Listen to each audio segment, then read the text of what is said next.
আসসালামু আলাইকুম প্রিয় দর্শক, আপনারা যে যেখান থেকে ভিডিওটি দেখছেন সবাইকে আমার আজকের ভিডিওটি দেখার আমন্ত্রণ জানাচ্ছি।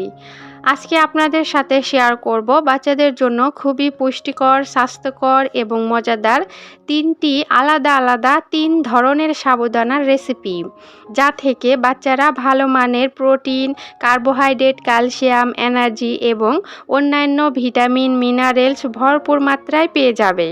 একটি বাড়ন্ত বাচ্চার পেশি শক্ত করতে, হাড় শক্ত করতে, কোষ্ঠকাঠিন্য দূর করতে, এমনকি রক্ত সঞ্চালন বৃদ্ধি করতে এই খাবারটি দারুণভাবে কাজ করবে।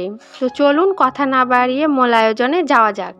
এখানে 3-4 চামচের মতো আমি সাবুদানা নিয়ে নিচ্ছি। তারপর এই সাবুদানাগুলোকে কয়েকবার পানি চেঞ্জ করে খুব ভালো করে ধুয়ে নিচ্ছি। ধুয়ে নেওয়া হয়ে গেলে তারপর এর মধ্যে কিছু পরিমাণ পানি দিয়ে আমি ভিজিয়ে রাখবো কয়েক ঘন্টার জন্য। সাবুদানাগুলো ভিজিয়ে রাখার ফলে সাবুদানাগুলো অনেকটা ফুলে যাবে, ফুলে ডাবল হয়ে যাবে, আর সেই ক্ষেত্রে তাড়াতাড়ি সাবুদানাটা সিদ্ধ হয়ে যাবে। আর যাদের হাতে সময় কম থাকবে তারা গরম পানি দিয়ে সাবুদানাগুলোকে 5-10 মিনিটের মতো ভিজিয়ে রাখলেই এরকম ফুলে যাবে। তারপর ভিজিয়ে রাখা সাবুদানাগুলো আমি প্যানের মধ্যে দিয়ে খুব ভালো করে নেড়ে চেড়ে রান্না করে নিচ্ছি। সাবুদানাতে আছে কার্বোহাইড্রেট, যা বাচ্চাদের দ্রুত ওজন বৃদ্ধি করে থাকে। সাবুদানাগুলো কাচের মতো স্বচ্ছ বর্ণ ধারণ করেছে, তার মানে সাবুদানাগুলো আমার রান্না হয়ে গেছে। এখন আমি চুলা থেকে নামিয়ে আমি চলে যাব প্রথম রেসিপিটিতে। তার জন্য আমার লাগছে খেজুর। এখানে আমি 3টি খেজুর আগে থেকেই ভিজিয়ে রেখেছিলাম। ভিজিয়ে রাখার ফলে নরম হয়ে গিয়েছে। এখন আমি খুব ভালো একটা খেজুরের পিউরি তৈরি করে নিচ্ছি।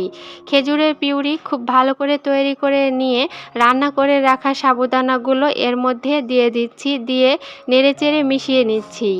তাহলেই আমার খাবারটি তৈরি হয়ে যাবে। এই খাবারটি আপনারা বাচ্চাদেরকে 6 মাস থেকে 15 মাস বয়সী বাচ্চাদেরকে দিতে পারবেন। এই খাবারটি অত্যন্ত পুষ্টিসম্পন্ন একটি খাবার, কারণ খেজুর বাচ্চাদের জন্য খুবই ভালো। আর খেজুরটা যখনই নির্বাচন করবেন নরম দেখে নেবেন, তাতে করে খেজুরের পিউরিটা অনেক ভালো হবে। তারপর চলে যাচ্ছি দ্বিতীয় রেসিপিটিতে।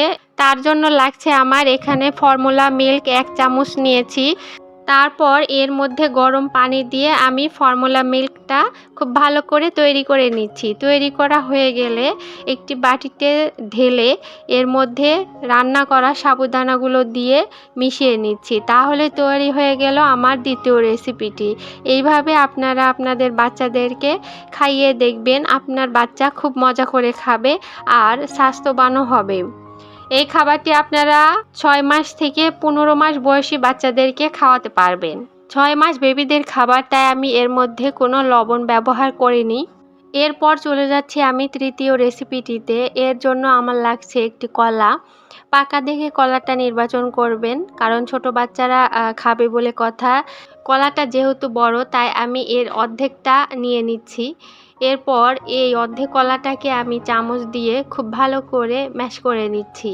ম্যাশ করে নেওয়ার ফলে বাচ্চাদের খেতে সুবিধা হবে। কলা একটি নিরাপদ ফল, যা বাচ্চারা সহজে হজম করতে পারে এবং গিলতে পারে, যার কারণে আপনি 6 মাস থেকেই বাচ্চাকে কলা দিতে পারেন। বিভিন্ন খাবারের সাথে মিশিয়ে আপনি কলা খাওয়াতে পারেন, আবার এমনিতেও কলা খাওয়াতে পারেন। তাহলে বাচ্চাদের হজম শক্তিও বৃদ্ধি পায়। তাতে করে বাচ্চারা দ্রুত খাবারের প্রতি আগ্রহী হয় এবং বেশি বেশি খাবার খায়। তাতে করে বাচ্চাদের দ্রুত ওজন বৃদ্ধি পায়। তারপর কলাটাকে ম্যাশ করে নিয়ে আমি সাবুদানার সাথে মিশিয়ে নিচ্ছি। এই তো আমার তৃতীয় রেসিপিটিও তৈরি হয়ে গেছে।